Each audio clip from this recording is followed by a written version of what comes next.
Buenas tardes, mi nombre es Angie Huertas Calderón, estudiante de Psicología del tercer semestre. En este momento les voy a exponer sobre el conductismo para la materia de habilidades comunicativas.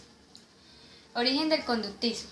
El origen del conductismo inició como terapia conductista, como disciplina científica aplicada a la comprensión y el tratamiento de los procesos psicológicos. Se ubica a comienzos del siglo XX, aproximadamente en el año 1913, por el autor John Watson. ¿Qué es el conductismo?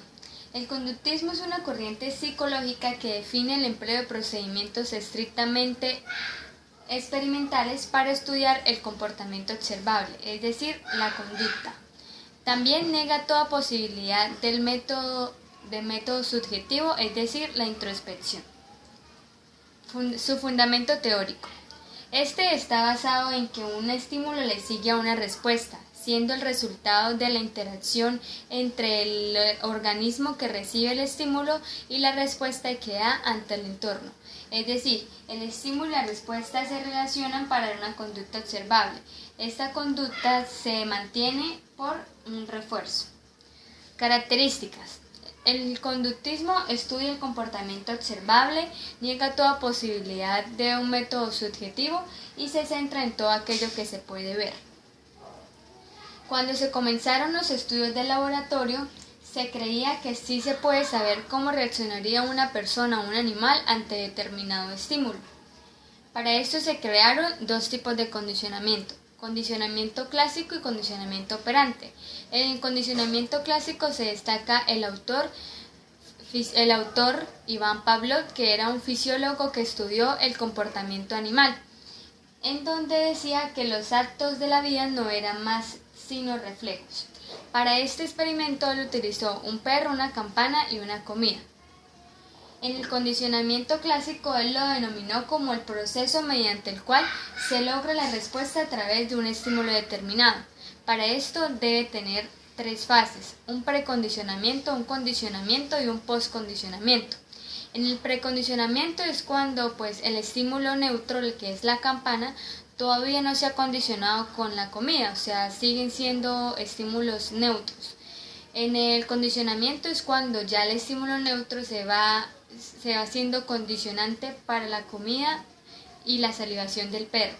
Y en el postcondicionamiento es cuando ya el estímulo está condicionado, es decir, que el perro reacciona ante el sonido, el perro reacciona ante el sonido con la comida. En el experimento se relacionó que al accionar la campana, que era el estímulo neutro, el perro al principio no respondía a este estímulo, sino que lo dejaba en vano. A medida en que se fue reiterando el sonido y antes de presentarse la comida, el perro respondía con una salivación de modo natural, en donde este autor, Ivan Pavlov, denominó a la campana un estímulo incondicionado y a la respuesta de modo natural de la saliva una respuesta incondicionada. Cuando ya a medida en que se fue tratando se fue haciendo el experimento, este estímulo incondicionado pasó a ser un estímulo condicionado y la respuesta de salivación pasó a ser una respuesta condicionada. Es decir, que ya el perro asociaba el sonido de la campana con la comida y por esto daba una respuesta de modo natural, es decir, la salivación. Tenemos 5 principios del condicionamiento clásico. Tenemos la adquisición, la generalización, la discriminación, la extinción y la recuperación espontánea. En la adquisición es el aprendizaje inicial del vínculo entre el estímulo y la respuesta. Un estímulo neutral se va asociando con un estímulo incondicionado y este pasa a ser un estímulo condicionado. La generalización es la tendencia de un nuevo estímulo, que al asimilarse el estímulo condicionado original, produce una respuesta similar a la respuesta condicionada.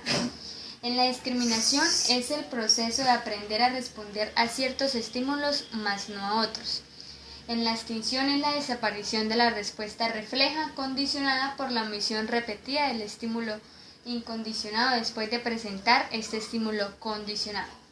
Y la recuperación espontánea es el proceso en el cual una respuesta condicionada se repite de minoría sin mayor, es decir, cuando por lo menos se extingue aquella conducta, ya al pasar el tiempo el perro al escuchar el sonido de la campana va a asociar que le van a presentar comida.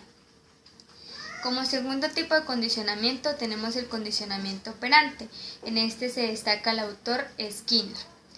Skinner y Edward Torday dicen que el aprendizaje se compone de una serie de estímulos y respuestas, en donde se fortalece cada vez que la persona actúa de una manera agradable, se fortalece con un refuerzo, y cuando actúa de una manera desagradable se castigaría.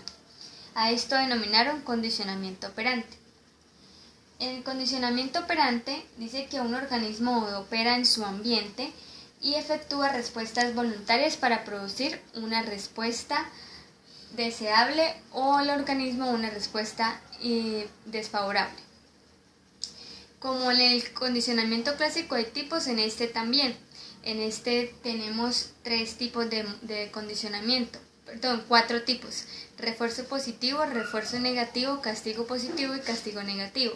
Los reforzadores van a aumentar la conducta y los castigos disminuyen la conducta. El refuerzo positivo es aquel que se le da a una persona para que mantenga la conducta, ya el que se porte bien se le va a dar un instintivo. El refuerzo negativo es donde se le va a quitar algo malo al niño, es decir, él actuó bien, entonces como a él no le gustan las verduras, para que mantenga esa conducta le vamos a quitar las verduras. Y en el castigo positivo siempre va a disminuir la conducta, entonces en el castigo positivo le vamos a quitar algo que él considere malo para él. Él actúa mal, pero entonces para que no vuelva a actuar se le va a incrementar por lo menos el hacer aseo, el limpiar la habitación, se le va a aumentar aquel castigo. Y el castigo negativo es aquel donde él actúa mal, entonces se le va a quitar el juzgar el lesbos, ver televisión, etc. Por último tenemos la diferencia entre el condicionamiento clásico y el condicionamiento operante. En el condicionamiento clásico dice que es capaz de comprender aquellas conductas y actitudes que la persona desenvuelva a través de la asociación que maneja entre los estímulos neutros al pasar al estímulo condicionado y este volverse un estímulo condicionado. Y el condicionamiento operante es la capacidad de instaurar, modificar y eliminar aquellas conductas indeseables o deseables para el ser humano.